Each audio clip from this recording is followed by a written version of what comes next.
Hello students, आज आपण बघूयात ऑप्टिकल ॲक्टिव्हिटी म्हणजे काय. ऑप्टिकल ॲक्टिव्हिटी समजण्या अगोदर आपल्याला प्लेन पोलराइज्ड लाईट म्हणजे काय ते समजलं पाहिजे. बघूयात चला. A light having oscillations only in one plane perpendicular to direction of propagation of light is known as plane polarised light. अशी लाईट ज्या लाईटचे oscillations only in one plane perpendicular to the direction of propagation of light असतात, अशा लाईटला plain polarised light म्हणतात. बघूयात पुढे. C, light आहे हा लाईट सोर्स की ज्याचे जे ऑसिलेशन्स आहेत ते इन ऑल डायरेक्शन असतात. ओके, त्याचे जे ऑसिलेशन आहेत ते ऑल डायरेक्शनमध्ये असतात आपल्या नॉर्मल लाईटचे. अशी लाईट जर आपण पोलरायझिंग फिल्टरमधून पास केली तर आपल्याला जी मिळणारी लाईट आहे त्या लाईटचे oscillations only in one direction असतात. फक्त वन डायरेक्शनमध्ये त्याचे असे ऑसिलेशन्स मिळतात. आणि हे ऑसिलेशन्स कसे आहेत? Perpendicular to the direction of propagation of light. Light कशी येते, कुठल्या डायरेक्शनने? या डायरेक्शनने येते. त्याला हे कसे आहेत? परपेंडिक्युलर आहेत. Okay, they are perpendicular to the direction of propagation of light. अशा लाईट्सला म्हणतो आपण प्लेन पोलराइज्ड लाईट. आता ऑप्टिकल ॲक्टिव्हिटी म्हणजे काय ते बघूयात आपण. A property of a substance by which it rotates plane of polarization of incident plane polarized light is known as optical activity. अशीच प्रॉपर्टी की ज्या प्रॉपर्टीमध्ये तो given substance it rotates the plane of polarization of incident plane polarised light is known as optical activity. की ज्यामध्ये तो substance जो आहे, गिवन सबस्टन्स, तो त्या प्लेन पोलराइज्ड लाईटला काय करतोय? रोटेट करतोय. आणि अशी जी प्रॉपर्टी आहे त्याला आपण म्हणतो ऑप्टिकल ॲक्टिव्हिटी. आणि असे जे कंपाऊंड्स आहेत that rotate the plane of polarized light are called as optically active compounds. Generally organic compounds like sugar, lactic acids are optically active compounds. See, हा लाईट सोर्स असेल की ज्याचे ऑसिलेशन्स ऑल डायरेक्शनमध्ये आहेत. ते पास केले आपण पोलरायझरमधून. पोलरायझरने काय केलं? त्या ऑसिलेशन्सला कन्वर्ट केलं in a plane polarised light. आणि ही प्लेन पोलराइज्ड लाईट जेव्हा आपण एखाद्या सबस्टन्समधून किंवा ऑर्गॅनिक सबस्टन्समधून पास करतो, जर तो कंपाऊंड ऑप्टिकली ॲक्टिव्ह असेल तर ती जी लाईट आहे त्याला तो काय करतो? रोटेट करतो, either in right side or in left side direction. आणि हा काय आहे? पुढे मुवेबल ॲनालायझर आहे. तो ॲनालायझर ॲनालिसिस करतो त्या लाईटचं आणि ती लाईट पुढं ऑब्झर्वरला दिसते. तर असा हा त्याचा मेकॅनिझम आहे. आता ऑप्टिकल रोटेशन म्हणजे काय? The angle through which a substance rotates the plane of plane polarized light on passing through it is called optical rotation. तो जो अँगल आहे की ज्या अँगलमधून गिवन सबस्टन्समधून जेव्हा आपण पोलराइज्ड लाईट पास करतो, तो अँगल काय करतो? तो जो अँगल आहे थ्रू विच ती प्लेन पोलराइज्ड लाईट रोटेट होते, either in right side or left side, तर त्या अँगलला आपण म्हणतो अँगल ऑफ रोटेशन. हा जो अँगल असेल त्या अँगलला काय म्हणतो आपण? Angle of rotation. बघूयात पुढच्या फिगरमध्ये.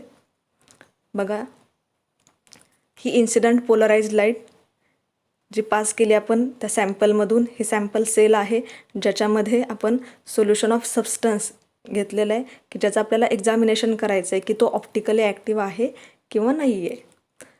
आता त्याच्यामधून पास केल्यानंतर आपल्याला ही ट्रान्समिटेड लाईट मिळेल की जी काही अँगलनी रोटेट झालेली आहे, either in right side or in left side. आणि हा जो अँगल ऑफ रोटेशन आहे it is denoted by alpha.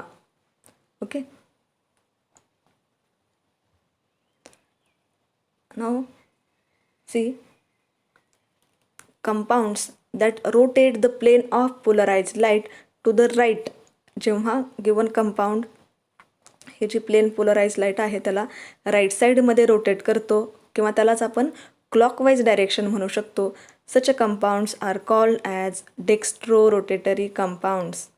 आणि हे जे डेक्स्ट्रो रोटेटरी कंपाऊंड्स आहेत they are denoted by D sine.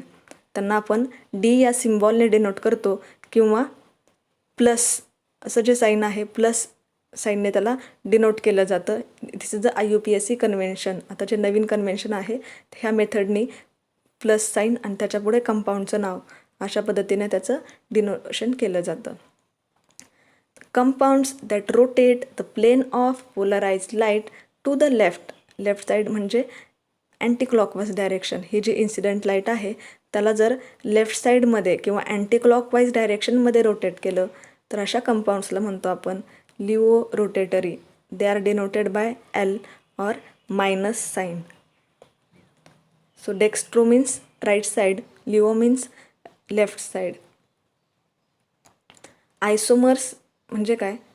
आयसोमर्स are molecules that have the same molecular formula but different arrangement of atom in a space.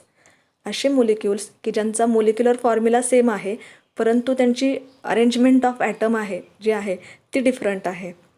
आणि अशा अरेंजमेंटमुळं जर दोन आयसोमर हे non super imposable mirror images बनत असतील तर त्यांना आपण ऑप्टिकल आयसोमर्स किंवा इनॅन्शोमर्स म्हणतो. If the arrangement in a space makes the two isomers non superimposable mirror images of each other we call them optical isomers or enantiomers. For example amino acid alanine. See amino acid alanine. ॲलेनिनचा formula असा आहे carbon सेंटरला त्याला 4 different groups COOH, H, NH2 आणि CH3 ही त्याची आहे ही आहे त्याची मिरर इमेज. कार्बन आणि त्याचे हे 4 डिफरंट ग्रुप्स. आता असे जे मिरर इमेज आयसोमर्स आहेत त्यांना आपण म्हणतो ऑप्टिकल आयसोमर्स किंवा इनॅन्शोमर्स.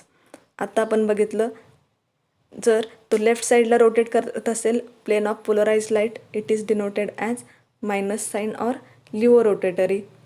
किंवा राईट साईडला करत असेल तर त्याला म्हणतात डेक्स्ट्रो रोटेटरी. जनरली जे कायरल कंपाऊंड्स आहेत they are optically active compounds. आता हा जो सेंटर ॲटम आहे it is a chiral carbon. कसा आहे? कायरल कार्बन आहे. जनरली कायरल कंपाऊंड्स जे आहेत ते ऑप्टिकली ॲक्टिव्ह असतात. Means they are capable of rotating the plane of polarize light. जे कंपाऊंड्स प्लेन पोलराइज लाईटला रोटेट करू शकतात अशा कंपाऊंड्सला आपण काय म्हणतो? Optically active compounds. आता ही जी कन्सेप्ट आहे ऑप्टिकल आयसोमेरिझमची त्याच्यामध्ये इम्पॉर्टंट कॉन्ट्रिब्युशन जे आहे ते फ्रेंच सायंटिस्ट लुईस पाश्चर यांचं आहे. आणि त्यांनीच ही इनॅन्शोमर्स ही जी टर्म आहे इंट्रोड्यूस केलेली होती. So isomerism in which isomeric compounds have different optical activity is known as optical isomerism. असा आयसोमेरिझम की ज्याच्यामध्ये आयसोमेरिक कंपाऊंड्सला डिफरंट ऑप्टिकल ॲक्टिव्हिटी असते अशा कन्सेप्टला काय म्हणायचं? Optical isomerism. इनॅन्शोमर्स म्हणजे काय? The optical isomers which are non superimposable mirror images of each other are called enantiomers किंवा त्यांनाच इनॅन्शोमॉर्फ्स ऑर ऑप्टिकल अँटीपॉड्स म्हटलं जातं. फॉर एक्झाम्पल बघा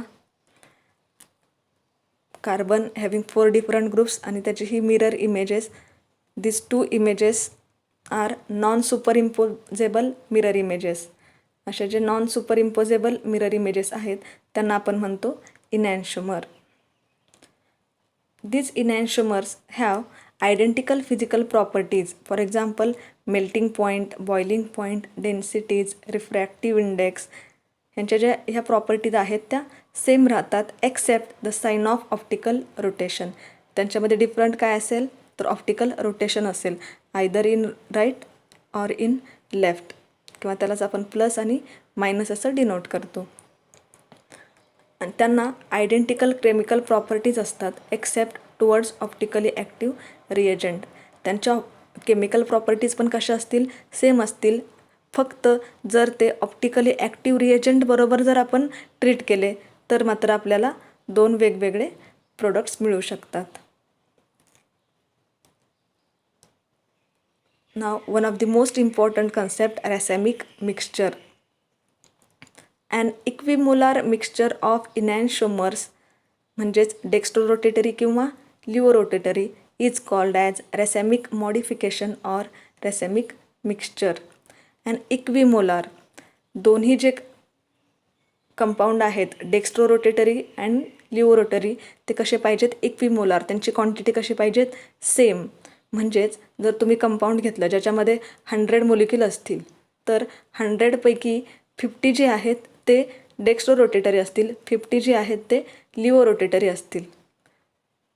तर असं जे मिक्सचर आहे की ज्याच्यामध्ये 50-50% तुम्हाला इनॅन्शोमर्स राहतात, डेक्स्ट्रो आणि लिओ, अशा कंपाऊंड्सला किंवा अशा मिक्सचरला म्हटलं जातं रॅसेमिक मिक्सचर किंवा racemic modification. It is denoted as DL. D for dextro, L for levo, दोन्ही आहेत इक्विमोलारमध्ये, किंवा हे असं प्लस और मायनस अशा साईननं हे रॅसेमिक मिक्सचर डिनोट केले जातात. आय होप तुम्हाला ही कन्सेप्ट जी आहे ऑप्टिकल ॲक्टिव्हिटीची समजली असेल. तुम्हाला जर काही क्वेरी असेल तर तुम्ही कमेंट बॉक्समध्ये नक्की विचारा. So thanks for watching. Thank you.